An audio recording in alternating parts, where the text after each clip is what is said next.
बिस्मिल्लाहिर्रहमानिर्रहीम, अस्सलाम वालेकुम। Dear students, inorganic reaction mechanism के सीक्वेंस के अंदर आज का जो हमारा लेक्चर है वो है ड्रैगोस रूल। इससे पहले मैंने आपको बेंट्स रूल पढ़ाया था, उसकी कुछ एग्जांपल्स भी मैंने आपके साथ शेयर की थी कि उसकी हेल्प लेकर हम बहुत सारे कंपाउंड्स की ज्योमेट्री को एक्सप्लेन कर सकते हैं।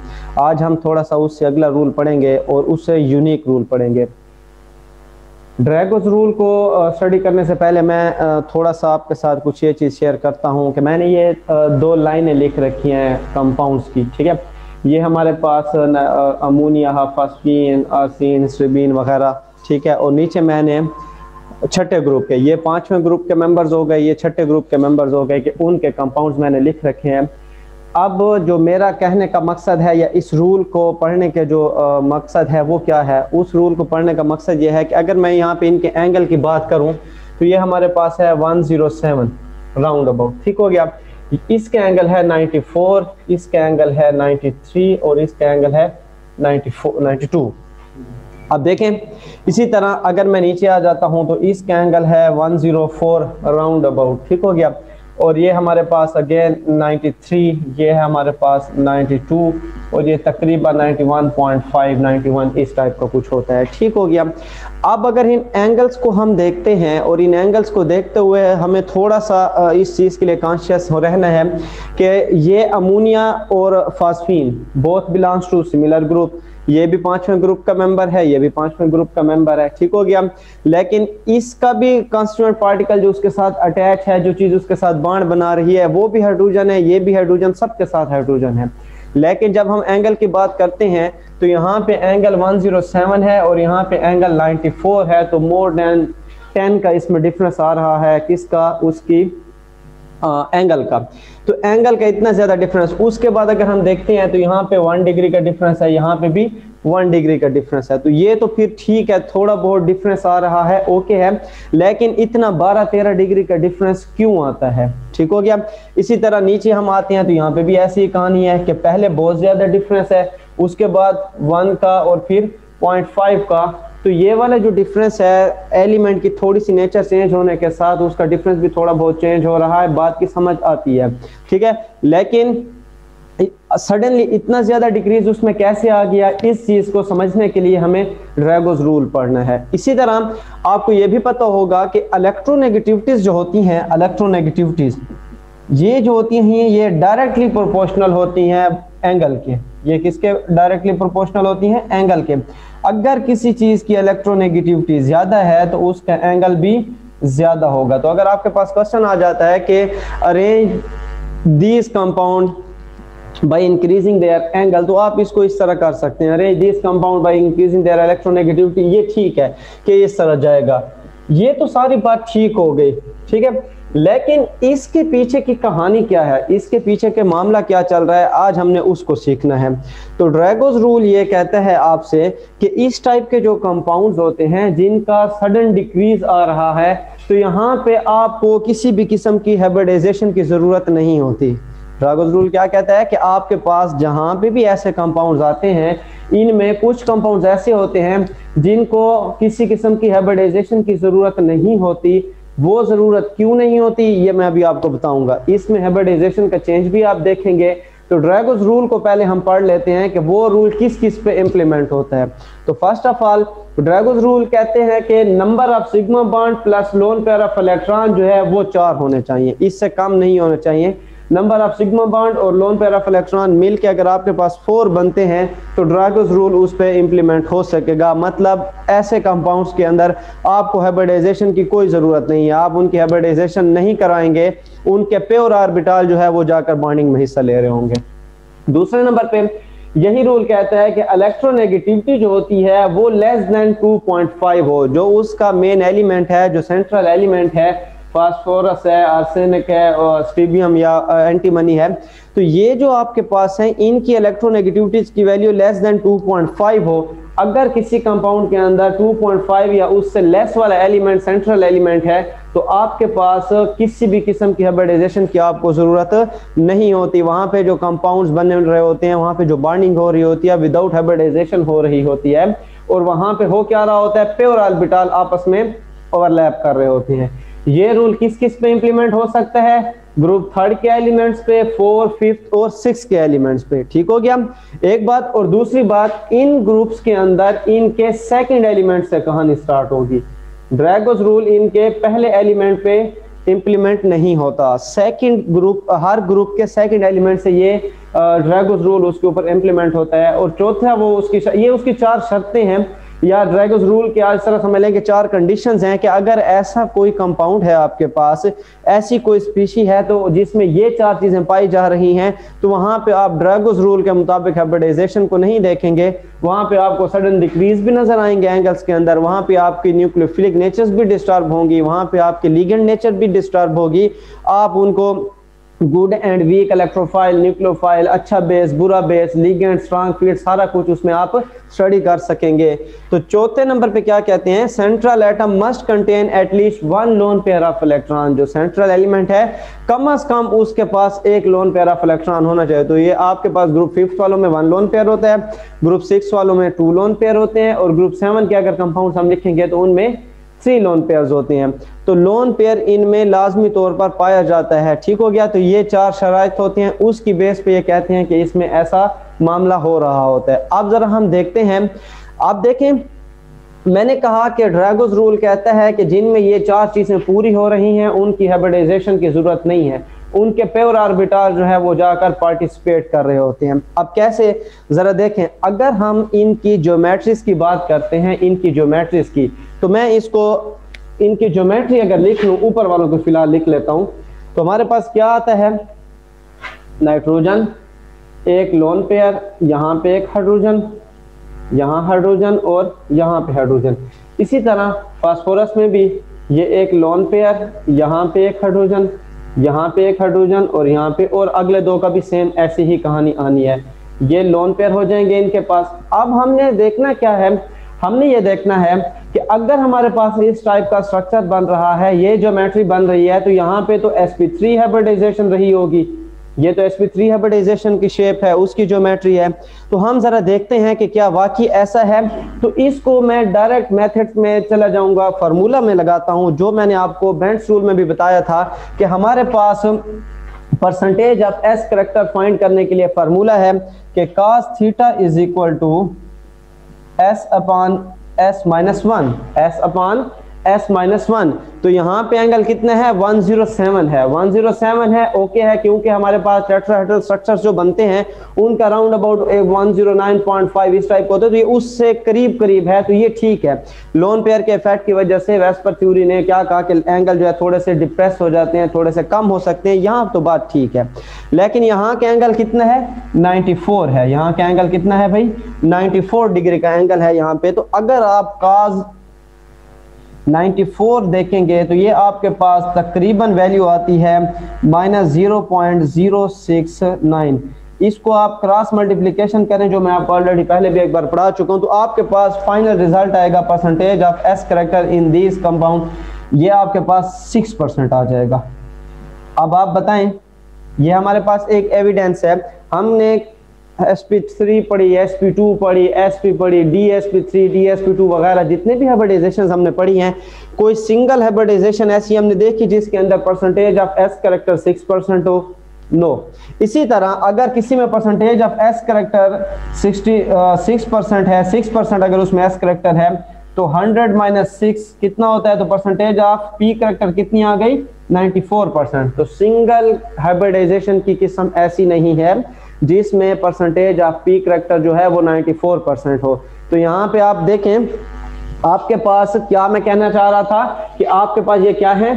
15 है ना, तो ये आ जाएगा 3s2 एंड 3p3, तो ये हो गए 3s2, और यहाँ पे जो 3p3 आया है ये हाइब्रिडाइजेशन में नहीं जाएंगे अकॉर्डिंग टू ड्रैगोस रूल, ये डायरेक्ट जाकर बॉन्ड बनाएंगे, तो इसके साथ हाइड्रोजन के इलेक्ट्रॉन आकर ओवरलैपिंग करेंगे और वो डायरेक्ट बॉन्ड बनाएंगे। और इसकी एविडेंस हम क्या पेश कर सकते हैं? हम उनकी percentage of S and P character बता सकते हैं कि एंगल के फार्मूले से जो हमने फाइंड किया तो हमारे पास 6% एस करेक्टर आ रहा है और पी करेक्टर जो है वो 94% आ रहा है। तो ऐसी तो कोई भी हाइब्रिडाइजेशन नहीं होती। तो अगर हाइब्रिडाइजेशन ऐसी नहीं होती तो it's mean that there is no hybridisation. तो ड्रैगोस रूल भी यही कहता है कि अगर ऐसी कंडीशंस वाले कंपाउंड है, अब इनमें देखें चारों की चारों कंडीशंस जिसके ऊपर पूरी हो रही हैं, इस पे भी हो रही हैं, इन पे और नीचे जो मैंने लिखे हुए थे उन पे भी, मास सिवाय पानी के। अब इसमें देखें तो आपके पास ये जो सडन डिक्रीज आ गया, ये किस वजह से आया? Because of lack of hybridisation. वहां पे हाइब्रिडाइजेशन नहीं है जिसकी वजह से उनका बॉन्ड एंगल जो है वो सडनली डिक्रीज हो जाता है, क्योंकि अगर वो आपस में हाइब्रिडाइज्ड होंगे उनकी परसेंटेज ऑफ एस करेक्टर बढ़ेगी, उनकी परसेंटेज ऑफ एस करेक्टर बढ़ेगी तो इसका मतलब है उनकी इलेक्ट्रोनेगेटिविटी बढ़ेगी, और जिसकी इलेक्ट्रोनेगेटिविटी ज्यादा होगी उसका बॉन्ड एंगल ज्यादा होगा। अभी मैंने स्टार्ट में आपको बताया है। तो यहाँ पे परसेंटेज ऑफ एस करेक्टर कम है जिसकी वजह से ये वाले जो ऑर्बिटल हैं इनकी परसेंटेज ऑफ एस करेक्टर कम होने की वजह से इन ऑर्बिटल की इलेक्ट्रोनेगेटिविटीज कम है, इस वजह से इनका बॉन्ड एंगल भी कम है। ठीक हो गया। और अब जब हम इसको देखते हैं कि हम आपसे क्वेश्चन आ जाता है कि ये चार आपके पास हैं, which is a good base, कौन सा अच्छा बेस है, which is good electron donor और विच इज गुड लिगेंड। अब एक मिसाल के तौर पे हम रिएक्शन एक देख लेते हैं कि आपने अमोनिया को HCl के साथ ट्रीट कराया, डाइल्यूटेड HCl के साथ, तो आपको रिजल्ट मिलता है NH4Cl। ठीक हो गया, ये नेगेटिव ये पॉजिटिव, ओके। लेकिन अगर आप PH3 यानी कि फास्फीन को, हाइड्राइड्स ऑफ फास्फोरस को अगर HCl के साथ ट्रीट कराते हैं तो आपके पास रिजल्ट क्या आता है? No reaction. क्यों भाई? Why? Again due to these all rule, due to Drago's rule. Drago's के मुताबिक ये चीज कंडीशंस इसकी मुकम्मल हो रही हैं, क्योंकि देखें यहाँ पे जो मामला चल रहा है अमोनियम क्लोराइड का, तो अमोनियम बनने में अमोनिया ने क्या किया? इलेक्ट्रॉन डोनेट किए। मैंने आपको बताया कि जिनके पास हाइब्रिडाइजेशन होती है उनके पास इलेक्ट्रॉन की डोनेशन की पॉसिबिलिटीज भी ज्यादा होती हैं। वो sp3 हाइब्रिडाइज्ड हैं, वो sp3 हाइब्रिडाइज्ड हैं, तो उसमें क्या करते हैं कि ये जल्दी से दे देते हैं। आप परसेंटेज ऑफ एस करेक्टर आप इनकी निकाल लें, परसेंटेज ऑफ एस करेक्टर, ठीक हो गया, और परसेंटेज ऑफ एस करेक्टर आप इसका निकाल लें तो आपको बिल्कुल वाज़ेह तौर पर नजर आ जाएगा कि ये वाला जो आपके पास है ये ज्यादा इलेक्ट्रोनेगेटिव ऑर्बिटल एलिमेंट नहीं कह रहा। फास्फोरस और नाइट्रोजन अलग अलग से हो, nitrogen is more electronegative than phosphorus, लेकिन आप इनके ऑर्बिटल की बात करें, जिस ऑर्बिटल के अंदर इलेक्ट्रॉन प्रेजेंट है, तो ये वाला ऑर्बिटल जो है ये मोर इलेक्ट्रोनेगेटिव है एज कंपेयर टू नाइट्रोजन के उस ऑर्बिटल के जिसके अंदर लोन पेयर ऑफ इलेक्ट्रॉन है। तो इस वजह से ये लेस इलेक्ट्रोनेगेटिव होने की वजह से हाइब्रिडाइजेशन, इसकी जो परसेंटेज की हम बात करेंगे तो ये अपने इलेक्ट्रॉन उसको डोनेट कर देता है, तो ये एक अच्छा बेस होता है, ये एक अच्छे लिगेंड के तौर पे, स्ट्रांग लिगेंड के तौर पे काम कर सकता है। ठीक हो गया। इसी तरह आप इनका क्या देख सकते हैं, वाटर के साथ भी रिएक्शन देख सकते हैं कि आपके पास NH3 plus H2O room temperature के ऊपर, ये फौरन से आपको क्या बना देगा? NH4OH बना देगा। अगेन वही कहानी हो रही है कि अमोनियम बन रहा है, तो जो अमोनिया का लोन पेयर ऑफ इलेक्ट्रॉन है ये यहाँ का हाइड्रोजन एक्सेप्ट करेगा एज अ एसिड और ये एज ए बेस उसको डोनेट करेगा। लेकिन अगर इसी के साथ मैं H2O के साथ H2S का रिएक्शन करा दूं तो there is no reaction at room temperature.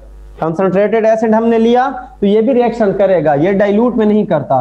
तो कंडीशंस को टाइट कर लेंगे तो फिर तो डेफिनेटली वो रिएक्शन करेगा। मतलब ये है इस बात का कि नॉर्मली वो नहीं करते रिएक्शन, तो नॉर्मली नहीं करते क्योंकि वो अच्छी बेसिस नहीं है, अच्छे लिगेंड्स नहीं है, वो इलेक्ट्रॉन डोनेट करना ही नहीं चाहते। तो ड्रैगोस रूल को अगर मैं समराइज करूं, सिंप्लीफाई करूं तो क्या है? ड्रैगोस रूल हमें बॉन्ड एंगल की सडन डिक्रीज की वजूहात बताता है, कौन से कंपाउंड्स कितने हद तक अच्छे लिगेंड्स हैं, कौन से कंपाउंड कितने हद तक बुरे लिगेंड्स हैं, ड्रैगोस रूल हमें इस हवाले से बताता है। इसी तरह हम इनकी स्टेबिलिटी की भी बातें कर सकती हैं, इनकी स्टेबिलिटी को भी हम एक्सप्लेन कर सकते हैं। ड्रैगोस रूल हमें नंबर ऑफ कंपाउंड्स की एप्लीकेशंस देता है जिसके अंदर आपके ग्रुप 3rd, 4th, 5th और 6th के फर्स्ट और सेकंड क्यों नहीं आते? क्योंकि उनके अंदर मेटालिक करैक्टर जो है वो ज्यादा हो जाता है, और जहां पे मेटालिक करैक्टर ज्यादा होगा ड्रैगोस रूल वहां पे इंप्लीमेंट नहीं होगा। ये चीज याद रखनी है। हालांकि इलेक्ट्रोनेगेटिविटी उनकी भी लेस देन 2.5 होती है, लेकिन उनके पास sigma bond plus lone pair of electron भी 4 नहीं होता। उनके पास सेंट्रल मेटल एटम जो होता है या सेंट्रल एटम जो होता है उसके पास किसी किस्म का लोन पेयर नहीं होता। ठीक हो गया। तो ये है हमारे पास ड्रैगोस रूल, जो कि हमारी किस चीज को मसले को हल करता है, कोई भी चीज कब लिगेंड के तौर पे काम करेगी, कोई कंपाउंड कब लिगेंड के तौर पे काम नहीं करेगा, किसकी इलेक्ट्रोनेगेटिविटी ज्यादा है तो उसके बॉन्ड एंगल पे उसका क्या इफेक्ट पड़ेगा, बॉन्ड एंगल सडन डिक्रीज हो रहे हैं या इंक्रीज हो रहे हैं उसकी क्या वजूहत हैं। तो ये सारे जो मामलात, ये जो सारे क्वेश्चंस होते हैं, इनके जवाब हमें कौन देता है, ड्रैगोस रूल देता है। जब हम ड्रैगोस रूल को पढ़ते हैं तो हम इन सारी चीजों को एक्सप्लेन कर सकते हैं कि अब देखें यहाँ से यहाँ तक, यहाँ से यहाँ तक, तो आप परसेंटेज ऑफ एस करैक्टर सबके निकाल सकते हैं। 1 डिग्री का डिक्रीज आ रहा है जो कि आपके लिए क्या है, ओके है कि भाई सही है, एक थोड़ा थोड़ा सा, लेकिन इतना अचानक से ज्यादा डिक्रीज के अमोनिया ऊपर खड़ा है, फास्फीन नीचे खड़ा है, नाइट्रोजन ऊपर है, फास्फोरस नीचे है, तो अब ये कैसे हो गया यहाँ पे आपके। अच्छा एक और बात, ये वाले एंगल देखें, आपके पास ये हो गया एक्स एक्सेस, ये हो गया वाई एक्सेस, और यहाँ इसी के ऊपर ही होगा जेड एक्सेस। ठीक हो गया।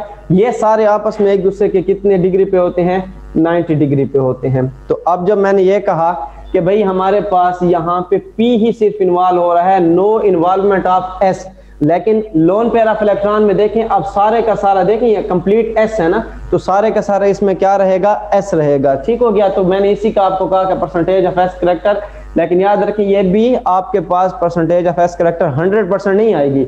जैसे यहाँ पे P करैक्टर 94% निकला है। ठीक हो गया। S करैक्टर 6% और बाकी 94, तो थोड़ी बहुत तो इन्वॉल्वमेंट डेफिनेटली होती है, लेकिन वो इतनी नहीं होती कि वो इन चीजों को सारों को मैनेज कर सके। अब यहाँ देखें, ये P और इसके ऊपर भी P, सारे एक दूसरे के कितने एंगल पे पड़े हुए हैं, सारे एक दूसरे के 90 के एंगल पे पड़े हुए हैं। और यहाँ पे ये जो P बन रहा है, इसके जो ऑर्बिटल बॉन्ड बना रहे हैं, ये सारे कितने पे आ रहे हैं, तो 94, तो ये उसके करीब करीब हैं। तो आपको हर जगह पे इस चीज का सबूत मिलेगा कि वाकई जो ड्रैगोस ने जो रूल दिया था उसकी जो एप्लीकेशंस हैं वो ठीक हैं, उसने जो बातें की थी ये काफी हमारे लिए हेल्पफुल हैं। बट डजंट मीन कि फिर अब ड्रैगोस ने जो बात की वहीं पे बात खत्म हो गई। इससे आगे भी इंशाल्लाह मैं आपको और रूल्स भी पढ़ाऊंगा और इनकी बॉन्डिंग की जो थ्योरीज हैं वो भी हम इंशाल्लाह डिस्कस करेंगे। लेकिन इतने तक ये आप लोगों को समझ आ गया होगा उम्मीद है। फिर भी आप इनमें से कुछ पूछना चाहें तो आप मुझसे पूछ सकते हैं। जल्दी से एक बार मैं ड्रैगोस रूल को समराइज कर देता हूं। ड्रैगोस रूल हम क्यों पढ़ते हैं, हम इसलिए पढ़ते हैं कि जब हम सिमिलर ग्रुप्स के कंपाउंड्स को लेते हैं तो कुछ कंपाउंड्स ऐसे हैं जो एज ए लिगेंड काम करते हैं, बाकी एज ए लिगेंड काम नहीं करते। कुछ कंपाउंड्स ऐसे हैं जो कोई रिएक्शन कर देते हैं, फिर उसी ग्रुप के और कंपाउंड्स वो रिएक्शन नहीं कर रहे होते। तो हमारे लिए सवाल खड़ा हो जाता है कि अगर उन्होंने रिएक्शन किया है तो इन्होंने क्यों नहीं किया, उन्होंने किया तो क्यों किया, और जिन्होंने नहीं किया तो वो क्यों नहीं किया। तो उसके लिए ड्रैगोस ने एक रूल दिया। ड्रैगोस ने हमें ये बात बताई कि आप देख लें, जब भी आपके पास कोई रिएक्शन के अंदर एक्सेप्शंस आ रही हैं तो आप अगर ड्रैगोस के अकॉर्डिंग्स में देखना चाहते हैं तो देख लें क्या इन चार बातें तो वहां पे पूरी नहीं हो रही, इन चार कंडीशंस पे तो काम नहीं हो रहा। अगर ये चार कंडीशंस पूरी हो रही हैं तो आपने दिमाग में लेके आना है कि यहाँ पे तो हाइब्रिडाइजेशन नहीं हुई होगी। अब जिसकी हाइब्रिडाइजेशन नहीं होगी तो उसका जो लोन पेयर ऑफ इलेक्ट्रॉन है, लोन पेयर तो उसके पास होगा ना, उसके पास लोन पेयर ऑफ इलेक्ट्रॉन तो होगा। तो अब उसकी जो परसेंटेज को आप देखेंगे, जब आप उसकी वैल्यूज को देखेंगे, इलेक्ट्रोनेगेटिव नेचर को देखेंगे, तो आप देखेंगे कि वहां पे उस लोन पेयर वाले ऑर्बिटल के अंदर परसेंटेज ऑफ एस कैरेक्टर ज्यादा होगी। तो due to high percentage, due to closeness of nucleus, वो आसानी से नहीं जाएगा, तो वो एक बुरे बेस के तौर पे, बुरे लिगेंड के तौर पे काम करेगा। और ऑर्डिनरी कंडीशंस के अंदर आपको वो अपने उस अच्छे कंपाउंड की तरह रिएक्शन नहीं करके देगा जो उसी ग्रुप का एक अच्छा कंपाउंड कर रहा होगा। और सारे के सारा मामला किसके ऊपर बेस कर रहा है, हाइब्रिडाइजेशन पे। अगेन हाइब्रिडाइजेशन होगी, ड्रैगोस रूल नहीं होगा वहां पे। ड्रैगोस रूल होगा तो वहां पे हाइब्रिडाइजेशन नहीं होगी। तो आप अमोनिया की हाइब्रिडाइजेशन की बात तो करेंगे कि इसमें sp3 हाइब्रिडाइजेशन है, लेकिन फास्फीन, अर्सिन और स्टिबीन की हाइब्रिडाइजेशन की बात आप नहीं करेंगे। और आपने देख लिया कि हमारे पास वहां पे एंगल 94 का है और ये P वाले ही सारे 90 के आसपास पड़े होते हैं। तो 90 डिग्री एंगल होता ही इन्हीं लोगों का है या इन्हीं ऑर्बिटल का। तो ये क्या करेंगे, डायरेक्ट उसके साथ बॉन्ड बनाएंगे, तो इनकी जो हाइब्रिडाइजेशन है वो नहीं होगी और ये लेस इलेक्ट्रोनेगेटिव होंगे। लेकिन इनका जो ये वाला ऑर्बिटल है ये मोर इलेक्ट्रोनेगेटिव होगा। अगेन कह रहा हूँ, ऑर्बिटल की बात कर रहा हूँ, एलिमेंट की बात नहीं कर रहा। तो आप इसको देखें, इसको समझें। आप ग्रुप 7 के एलिमेंट्स को, ग्रुप 7 के सिमिलर डिफरेंट एलिमेंट के सिमिलर कंपाउंड्स को आप ले लें। क्लोरीन के ले लें, ब्रोमीन के ले लें, आयोडीन के ले लें, चाहे आप उनके हाइड्राइड्स लेते हैं, मतलब उनके हाइड्रोजन वाले हैलाइड्स के कंपाउंड बना लें डिफरेंट किस्म के, मतलब आप उनको सो मेटल के साथ भी देख लें, डिफरेंट कंपाउंड्स बना लें, उनके एक्सेप्शंस को देखें और फिर देखें उनके एक्सेप्शंस कहीं इनके साथ तो नहीं मिलती जुलती, लेकिन जो भी एलिमेंट आप ले रहे हो याद रखना है उसकी इलेक्ट्रोनेगेटिविटी लेस देन 2.5 होनी चाहिए। ठीक है, आप इसको सॉल्व करें, इनको समझें, कोई बात हो तो आप मुझसे पूछ सकते हैं। जज़ाकल्लाह, अस्सलाम वालेकुम।